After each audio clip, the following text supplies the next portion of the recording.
เอาแป๊บเอาน้ำข่อยบ่ไม่อยู่ไปบุเรียวหลังสำได้หันไหน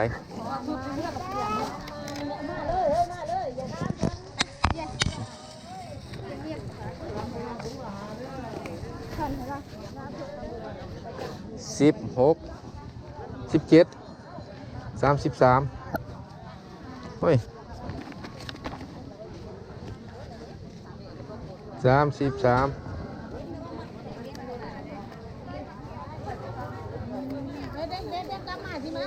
เดี๋ยวเอาหายเลยก็ได้นี่แล้วแหละฮะชิ้นใหญ่ใช้ละผู้ซอยอยู่ใช้เลย ไปโลจับไปโลยัง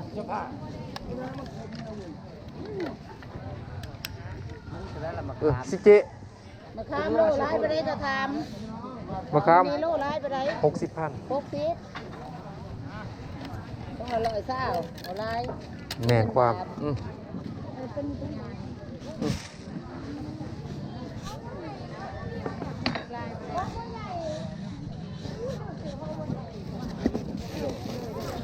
ยังก่อ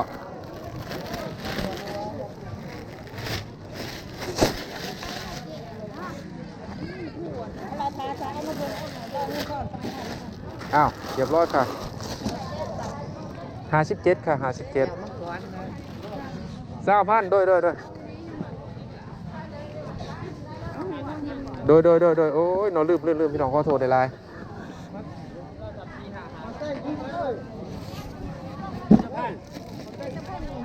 ลูก55ซอยเนี่ยซอยกันพี่น้องซอยกันลืมโทษหายเลยเอาจังโลไปจังโล2 โลได้เอามาใส่อีกเดี๋ยวโอเคมาปลาฮะปลาดิตัวละโลกินเนาะ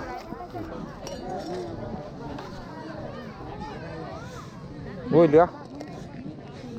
ปลาไหลกะเหลือโอ้เมียผมมาแล้วเมียนี่ซอ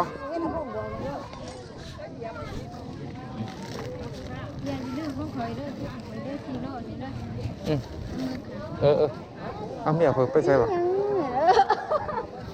โอ้ยเจ็บกันใช่ไหมรบกวนเจ้าเลยเด้อมื้อนี้เนาะ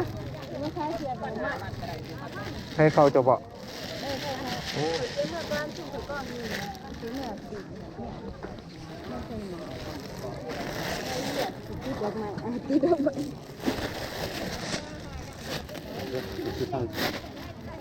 เซซินั่นแหละใจ20,000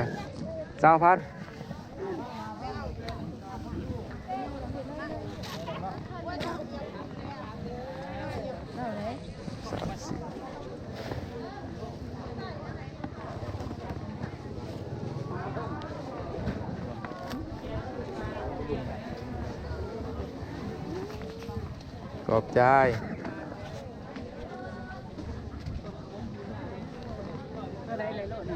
ตัวใดเนาะเอาตัวใดเนาะไว้30เนี่ยย่างหนึ่งเป็น30ของไผ่นี่น้องนี่แหละ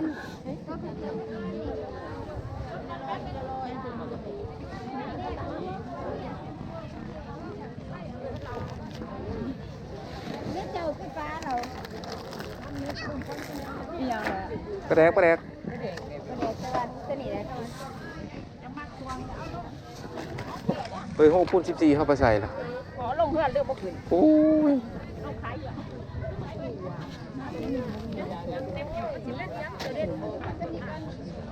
เอายังพี่น้องว่าโลนึงเนาะเอาเลยบ่30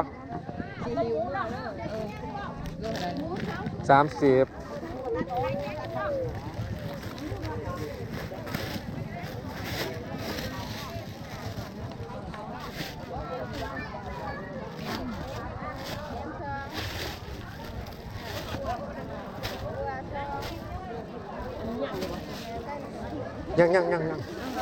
โดย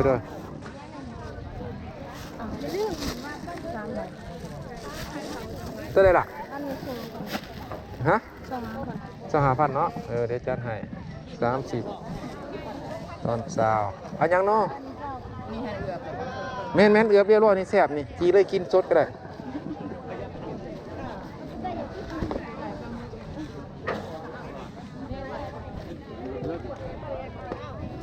โอ้ยก็อยากขยับใครนะเอาออกนะมาพี่ก็ได้นี่นะ ว่าจะน่าคอย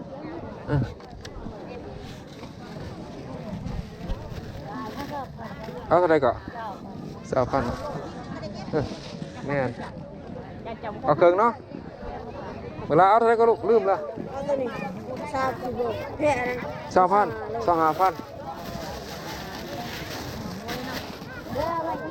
ไม่ได้ ตัวนี้บอโล50,000มาเฮ้ยมาเอาตัวนี้ก่อนมาพอสิคล้ายทัน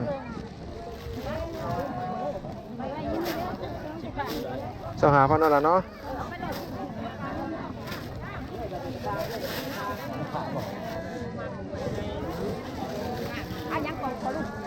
25,000ให้เบิ่งให้ได้ขีด1 30 38 24 8ขีด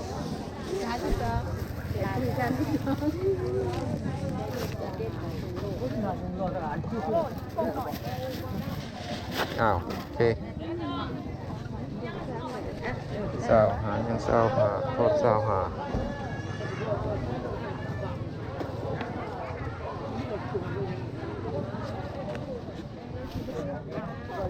อ้าวขอบใจละปิ้งไก่โล40 พวกใครใครจะพูดกัน โครงไก่โล25 เบิ่งเลยอันน่ะ อะไรจ๊ะ ทุ่งย่างเหลือกเอาทุ่งมันบ่ด โอ้มันบ่เป็นหยังมันตีนมันดาดซื่อ เข้าใจรู้เลยเข้าใจ ๆโล50,000 พวกใครรู้เลยพวกใครเข้าใจ มันบ่มีเวลาสอบมันปิ้งไก่ก็ได้เป็นนั่น เขาตู้รู้เลย ตัวนี้35ตัวนี้30 ำเอาแม่10,000 เอายัง10,000เนาะ ก็ถูก 10,000เอาแบบได้หางอ่อนหางแข็ง โตแล้วจะ10,000สั่งเลย 10,000บ่แม่น2ตัวหนึงบ่เออ 3ตัว เบิ่งก่อนตกติดเบิ่งก่อนมันน้อยมันหลาย บาทเขาเหลือเป็น แม่นเปลือกโล50 เย็นมีแต่ของเย็น เออ อยู่ใน ของแถมเย็นเท่าใด เย็นนี่ ของจริงๆมีแต่ของเย็น อ่ะ3ตัว10ไปนะ กินได้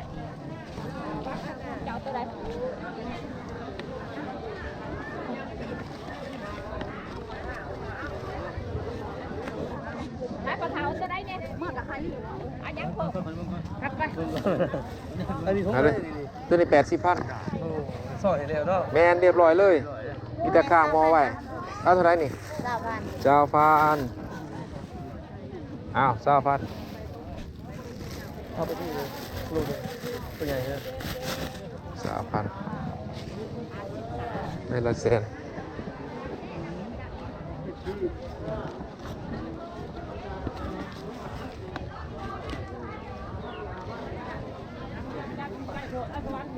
อะไรอ่ะ ขอบใจ พุ่งกันเลย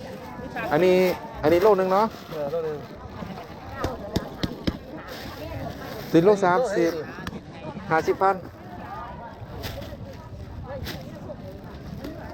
นี่เราไปนู่นเนี่ยเขาดูเลย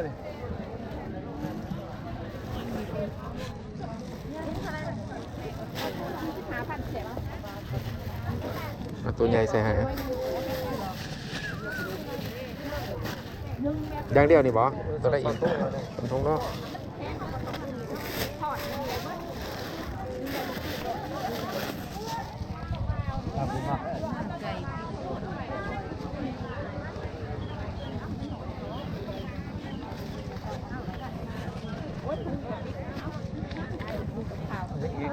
ขอบใจว่าตัวใดมื้อนี่ คนเงี้ยเยอะเข้าใจ ตัวใดเป็นหน้าหมูบดหัวใจไก่ คือเก่าเพิ่น แม่นโล60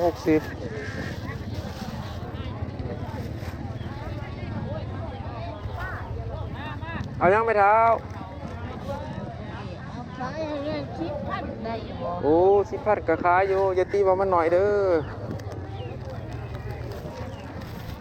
สิ ได้จักกิโล เครื่องบ่ โอ้ยอ่ะก็ได้ไก่50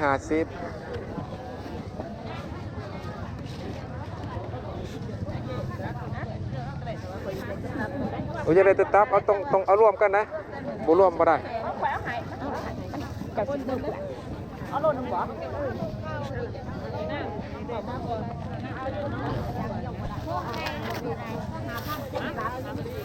มึงไปทำมั้ย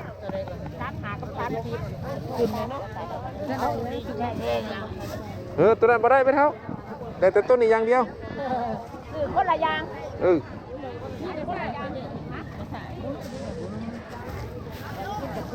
แล้วก็อีก4,000 อย่าลืมนะให้แม่บ้านยังเป็นเจ้าค่ะ ไปเท่าฮะโอ้ยตั้งให้เรา10,000โล40,000ให้เราผู้เฒ่า เดี๋ยวจะจกพุงยางมันสาวโลอะไรกันโล50 จะได้เนาะเขาเอือบบ่มา